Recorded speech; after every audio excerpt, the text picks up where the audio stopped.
नमस्कार, जय भीम दोस्तों। मान्यवर कांशीराम जी की आज पुण्यतिथि है। बॉम्बसेफ DS4 और बीएसपी के जन्मदाता मान्यवर कांशीराम जी को मायावती ने पुष्प अर्पण कर और याद किया। बहुजन समाज पार्टी के संस्थापक और समाज सुधारक मान्यवर कांशीराम जी की 9 अक्टूबर को पुण्यतिथि थी। मान्यवर कांशीराम ने चमचा युग किताब लिखकर तमाम राजनेताओं की पोल खोल दी थी। तो थोड़ा सा आज जानिए, आज बीएसपी के संस्थापक का पुण्यतिथि है और उनके बारे में जानना आप लोगों के लिए बेहद जरूरी है कि मान्यवर कांशीराम जी बहुजन समाज पार्टी के लिए इतने इंपॉर्टेंट क्यों हैं। तो आइए हम जानते हैं। बीएसपी के संस्थापक कांशीराम जी की आज पुण्यतिथि थी, जिसको पूरे देश से लेकर विदेश में हर्षोल्लास के साथ मनाया गया। दिवस के आयोजन मंडल स्तर पर तमाम नेता बहुजन एक साथ एक मंच पर देखे गए, जहां पर बहन मायावती जी ने दिल्ली स्थित बहुजन प्रेरणा केंद्र में सुबाही पुष्प अर्पित कर मीडिया से मुखातिब भी हुई और तमाम तरह की बातें भी हुई, जहां पर हरियाणा चुनाव को लेकर भी चर्चा की। वहीं लखनऊ की अगर बात करें तो पुराना रोड स्थित कांशीराम जी स्मारक पर कार्यक्रम आयोजित था। वहां पर तमाम पश्चिम उत्तर प्रदेश के 3 मंडलों को छोड़कर अन्य मंडल के कार्यकर्ता आए हुए थे और मान्यवर कांशीराम जी को श्रद्धा सुमन अर्पित करते हुए उस पल को भी याद किया, जैसे मान्यवर कांशीराम जी ने दलितों को जगाने का काम किया था। बहुजन समाज पार्टी के संस्थापक मान्यवर कांशीराम जी पर बसपा सुप्रीमो मायावती ने एक ट्वीट भी लिखा। उन्होंने इस ट्वीट में सोशल मीडिया एक्स पर पोस्ट लिखते हुए कहा कि बॉम्बसेफ DS4 और बीएसपी के जन्मदाता एवं संस्थापक बहुजन नायक मान्यवर कांशीराम जी को आज उनके पुण्य निर्वाण दिवस पर शत शत नमन एवं अपार श्रद्धा सुमन। पार्टी के सभी अनुयायियों का तहे दिल से आभार करती हूँ। अम्बेडकरवादी बीएसपी दलित की ही नहीं बल्कि सच्ची मंजिल। उन्होंने एक ऐसी किताब में लिखा, गांधीवादी कांग्रेस, RSS वादी भाजपा और सपा आदि उनकी हितैषी नहीं बल्कि उनके आत्मसम्मान और स्वाभिमान मूवमेंट की राह में बाधा डालने वाली हैं, जबकि अम्बेडकरवादी बीएसपी उनकी सही सच्ची मंजिल थी। मायावती ने कहा कि देश में करोड़ों लोगों के लिए गरीबी, बेरोजगारी और जातिवादी श्रेय अन्याय अत्याचार का लगातार तंग और लाचार जीवन जीने को मजबूर है आज की जनता, और ये कल के चुनाव में साबित हो गया। अधिकार समय काबिज होने वाला है। कांग्रेस और बसपा या आदि की सरकारें ना तो सही से संविधानवादी रही हैं और ना ही उस पर नाते सच्ची देशभक्त रही हैं। इन्हीं पर मान्यवर कांशीराम जी ने चमचा युग पूरी किताब ही लिख डाली और राजनेताओं की ऐसी पोल खोली किताब में कि 80 के दशक में ये किताब बाजार में जिस वक्त आई है, जिसमें न केवल भारतीय राजनीतियों के दलितों के पहलुओं पर बात की गई बल्कि कई ऐसे दलित नेताओं की भी पोल खोलकर इस किताब ने रख दिया था।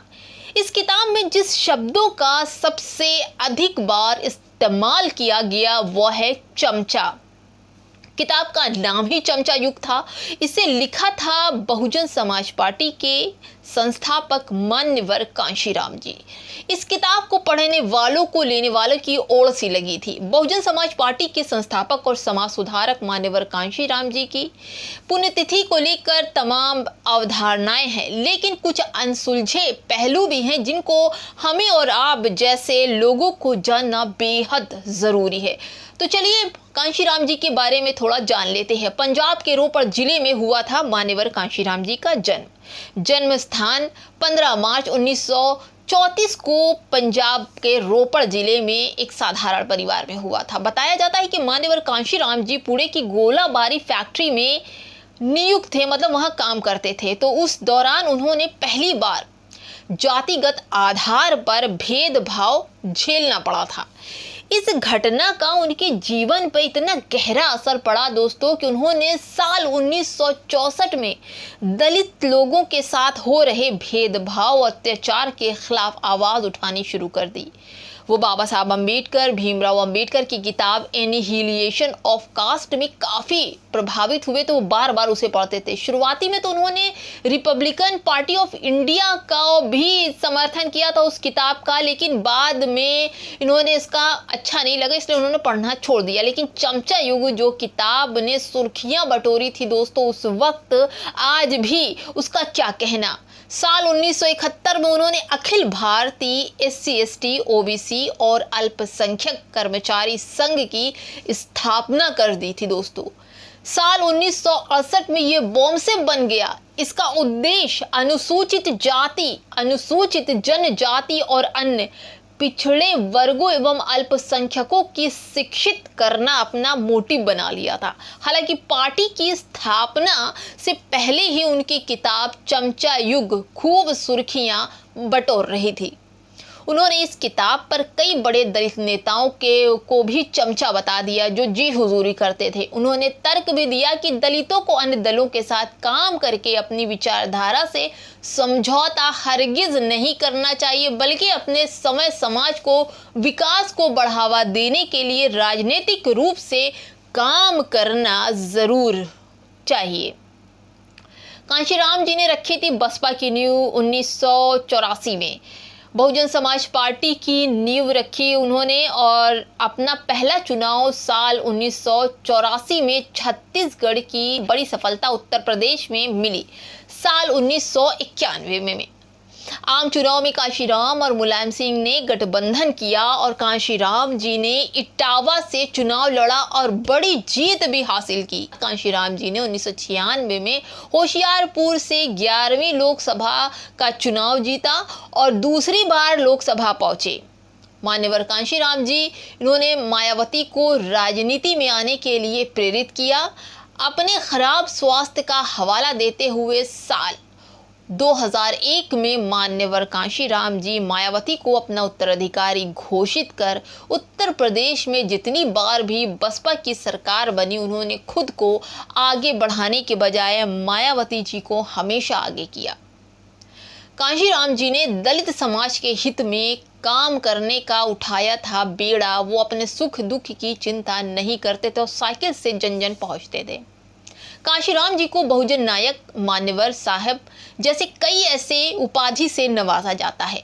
20 सदी के अंतिम दशक में मान्यवर कांशीराम जी भारतीय राष्ट्र राजनीति में एक ऐसा चमकता हुआ सितारा बन गए जिन्होंने दलित समाज के हित में काम करने का बीड़ा उठाया था। उन्होंने मान्यवर कांशीराम जी ने मायावती को उत्तर प्रदेश का मुख्यमंत्री बनवाया था, मगर खुद कभी कोई पद लिया ही नहीं।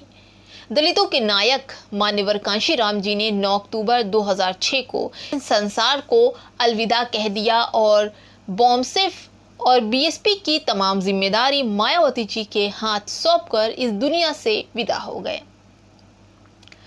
दोस्तों, कैसी लगी हमारी रिपोर्ट आप हमें ज़रूर बताइएगा, क्योंकि अगर बीएसपी जिंदा है तो वो मान्यवर कांशीराम जी के कलम से लिखी हुई बीएसपी है, बहुजन समाज पार्टी। इसको बढ़ाने के लिए बहन जी अग्रसर हैं। मान्यवर कांशीराम जी के विचारों से लैस बहन जी बीएसपी को बचाते हुए आगे बढ़ रही हैं और कहीं ना कहीं उन्हें सफलता भी मिल रही है। खबरों को लाइक शेयर सब्सक्राइब करते जाइए और साथ ही डिस्क्रिप्शन में एक बार जाकर हमें चैनल के लिए आर्थिक सेवा ज़रूर प्रदान कीजिए ताकि हमारा चैनल मजबूत हो सके और हम फील्ड में उतरकर बहन मायावती जी के सराहनीय काम के लिए लोगों को जागरूक भी करा सकें और उन तक पहुँचे, उनके विचारों को जान सके। क्योंकि अभी महाराष्ट्र और झारखंड में चुनाव होने वाला है दोस्तों। हम ये चाहते हैं कि अगर हमारे आपकी सेवा हमें मिलती रहेगी तो हम फील्ड में उतरकर काम करने के लिए कोई दिक्कत हमको नहीं होगी। फिलहाल दोस्तों चलते हैं, नई खबरों के साथ हम फिर हाजिर होंगे। नमस्कार, जय भीम, जय संविधान दोस्तों।